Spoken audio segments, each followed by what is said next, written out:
किसी समय सोनपुर नामक एक गांव में मोनू नाम का एक मेहनती किसान रहता था। वो अपने खेतों में सब्जी की खेती करता था। मोनू अपने उगाए हुए सब्जी को मंडी में नहीं बेचता था, बल्कि उन्हें अपनी बैलगाड़ी में भर कर गांव-गांव बेचता था। एक बार एक आदमी मोनू के पास आया जो किसी दूसरे गांव से आया था, और वो मोनू से कहने लगा, अरे भाई साहब नमस्कार, मैं बताता हूँ मैं कौन हूँ। मैं पास के ही गांव से तुम्हारे पास आया हूँ। मुझे मेरे सेठ जी ने तुम्हारे पास भेजा है। अच्छा, तो बताइए आप किस काम से आए हैं मेरे पास? अरे भैया, मेरे मालिक नगर की मंडी में थोक का व्यापार करते हैं। बहुत बड़ी दुकान है हमारे माल की, जिसमें वो सब्जी का व्यापार करते हैं। मेरे मालिक को मंडी में बेचने के लिए बहुत ज्यादा मात्रा में सब्जी चाहिए, क्योंकि तुम सब्जी की खेती करते हो, इसीलिए मैं तुम्हारे पास आया हूं। अगर तुम्हें अपने खेत के सब्जी बेचने हैं तो भैया मैं उनकी अच्छी कीमत लगा दूंगा।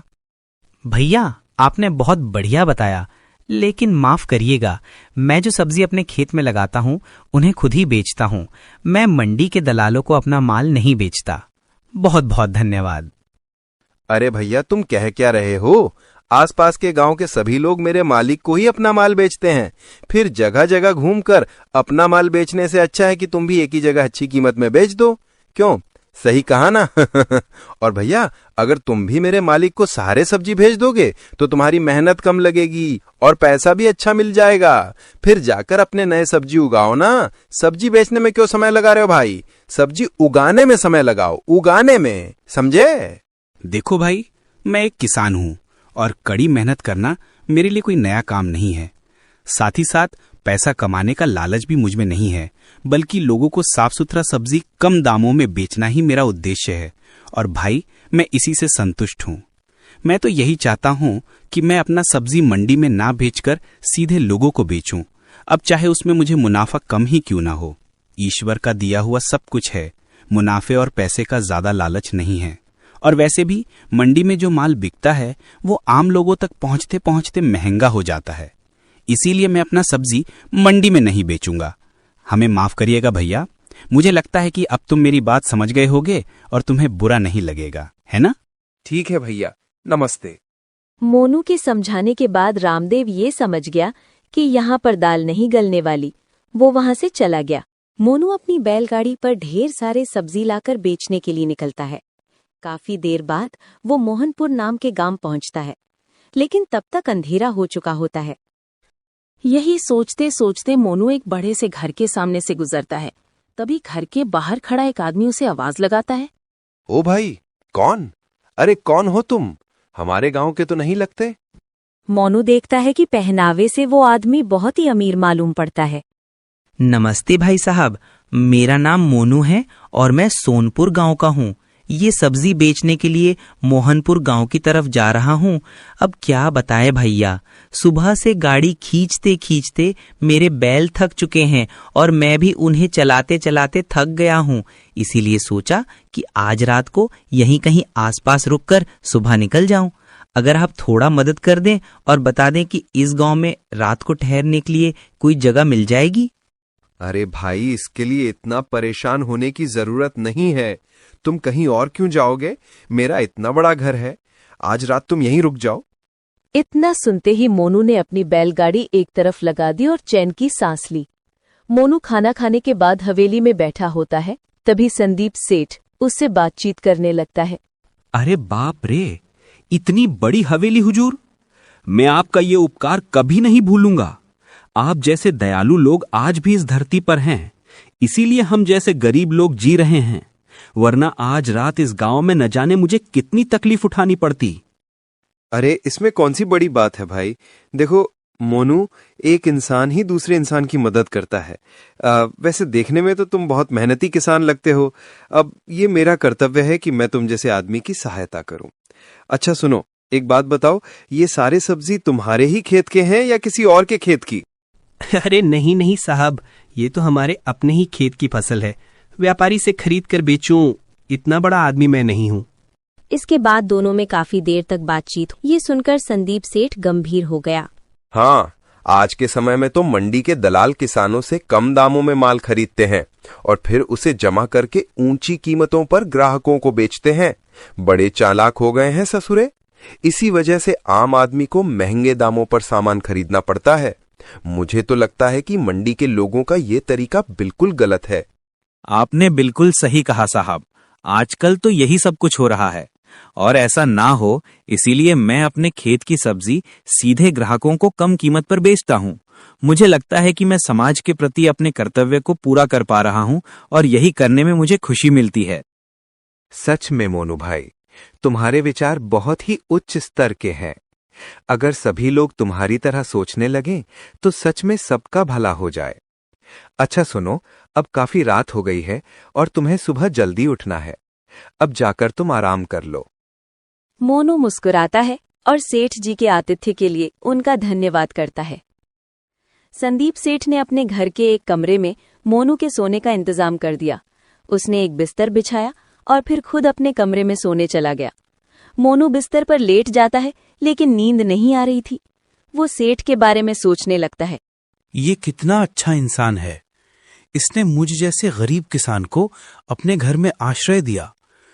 सचमुच इतना धनी होने के बावजूद इसमें बिल्कुल भी अहंकार नहीं है। इसका मन बहुत ही निर्मल और दयालु है। मोनू गहरी सांस लेता है और मुस्कुराता है। ऐसे इंसान भला आजकल की दुनिया में कहाँ मिलते हैं। कितने बड़े लोग होते हैं लेकिन उनके दिल छोटे होते हैं। पर संदीप सेठ जैसा इंसान सच में बहुत कम देखने को मिलता है। धीरे धीरे मोनू की आंखें भारी होने लगती हैं और वो चैन की नींद सो जाता है। अगले दिन सुबह मोनू जब उठा तो वो फिर से सोचने लगा। हाँ, अच्छा लग रहा है। इस घर के मालिक संदीप सेठ ने मुझे अपने घर में ठहरने की जगह देकर मेरी बहुत मदद की। क्यों ना इसके बदले में मैं इन्हें कुछ सब्जी दे दूं? ये सोचकर मोनू अपने सब्जी के ढेर के पास पहुंचा, लेकिन ये देखकर हैरान रह गया कि ढेर आधा ही रह गया था। अरे ये क्या, मेरे सब्जी कहाँ गए? आधे सब्जी तो गायब ही हो गए। मोनू घबराकर तुरंत संदीप सेठ के पास गया। साहब, मैंने रात को आपके आंगन में जो सब्जी रखे थे उनमें से आधे गायब हो गए हैं। अरे ये क्या हो गया? क्या आपको इसके बारे में कुछ पता है? मोनू की बात सुनकर संदीप सेठ अचानक गुस्से से लाल हो गया। राम राम, बहुत बड़ी गलती कर दी मैंने जो तुम जैसे आदमी को अपने घर में आसरा दे दिया। एक तो मेरे घर में रहे, ऊपर से मुझ पर ही चोरी का इल्जाम लगा रहे हो, गरीब कहीं की।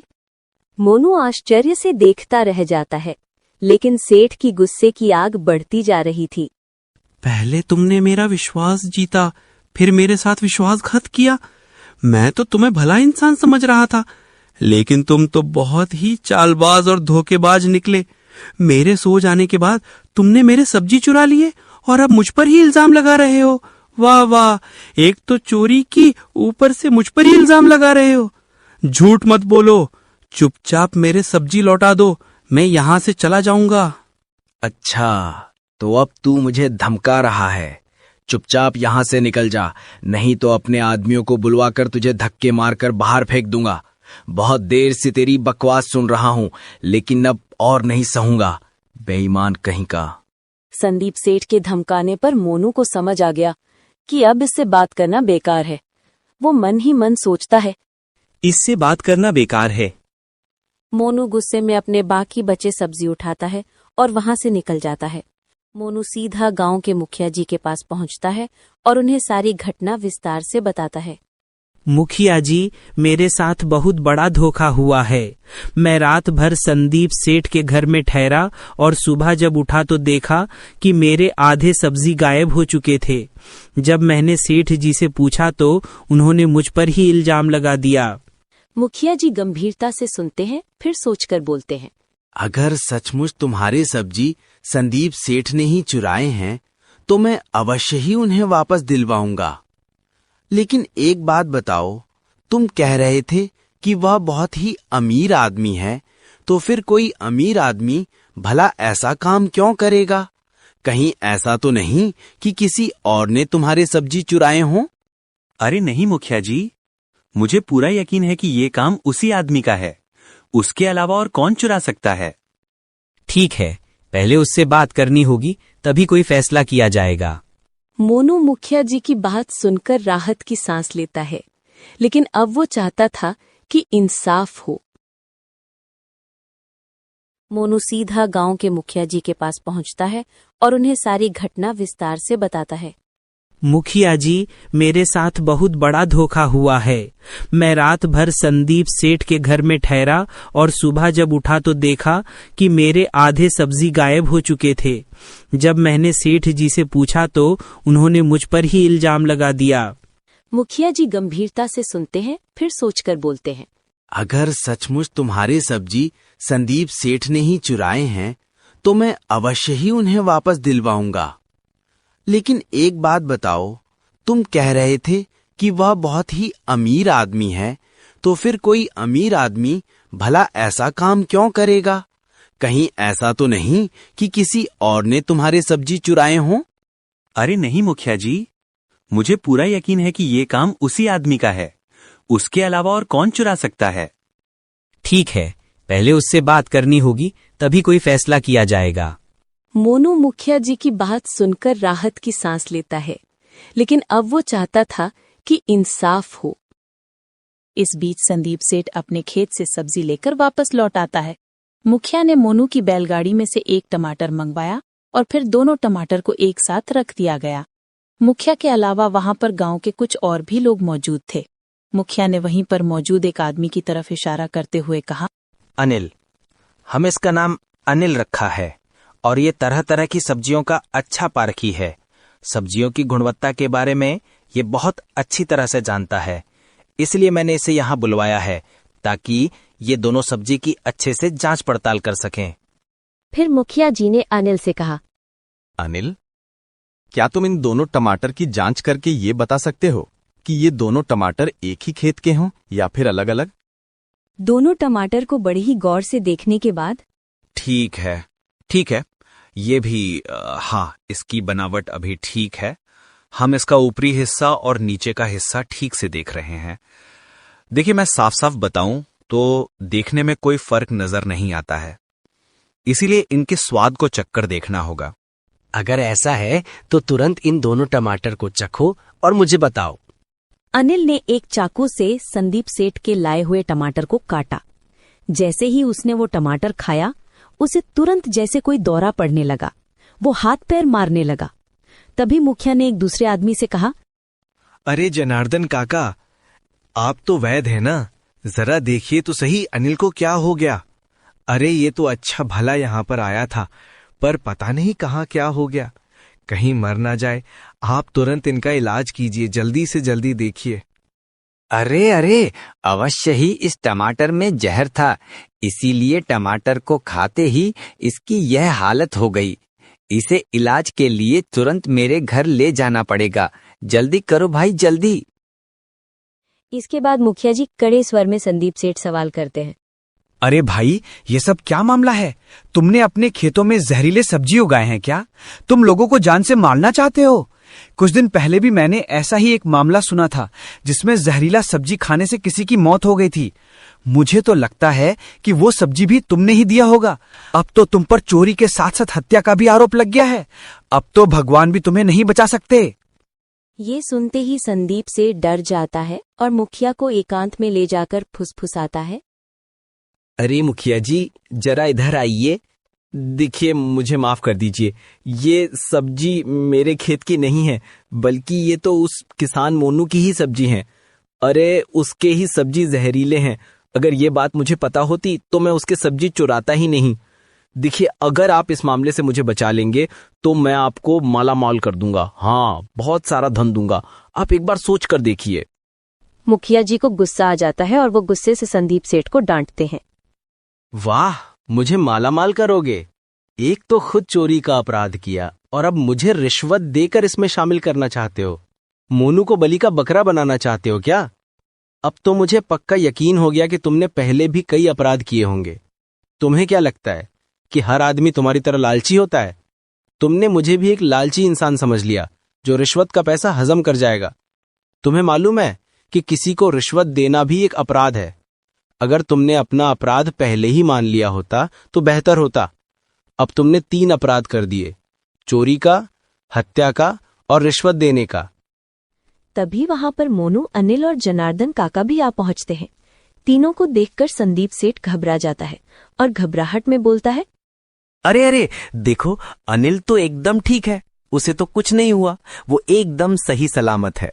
लेकिन अगर उसे कुछ हो भी गया होता तो उसमें भी भैया मेरा कोई कसूर नहीं था, क्योंकि वो टमाटर मेरे नहीं थे, वो तो मैंने मोनू के चुराए थे। अब जब वो सब्जी मेरे थे ही नहीं तो हत्या का इल्जाम मुझ पर कैसे लग सकता है? फिर मुखिया जी ठहाका लगाते हैं और कहते हैं, अच्छा, तो अब तुमने अपनी चोरी का अपराध खुद ही स्वीकार कर लिया। हम सब ने मिलकर ये नाटक इसलिए किया था ताकि तुम सच उगल दो। असल में अनिल कोई सब्जियों का झाता नहीं है और न ही वैद्य जी कोई जांच करने आए थे। अनिल ने तो सिर्फ टमाटर खा के बेहोश होने का नाटक किया था। असल बात तो ये है कि कुछ दिन पहले तुमने जिस आदमी को मेरे पास सब्जी खरीदने के लिए भेजा था ना, उस रात मैंने उसी आदमी को तुम्हारे घर पर काम करते हुए देख लिया था। अब तो मामला बिल्कुल साफ हो गया। मैंने पहले ही बता दिया था कि तुमने पहले से ही एक आदमी को मेरे खेत के सब्जी खरीदने के लिए भेजा था, लेकिन जब मैंने अपने सब्जी नहीं बेचे तो तुमने मुझे अपने घर पर रोककर सोने के लिए जगह दी और आधे सब्जी चुरा लिए। तुम्हारे जैसे मंडी के दलाल बहुत ही नीच काम करते हैं। जी, मैंने सोचा भी नहीं था कि तुम इतने घटिया इंसान हो। संदीप सेठ, तुम्हारी जैसी चालाकी से मैं नहीं चलता। तुम्हारे जैसे दलालों की वजह से ही मंडी में किसानों का नुकसान होता है। माफ करना भैया, गलती हो गई जो तुम्हारे घर पर आया।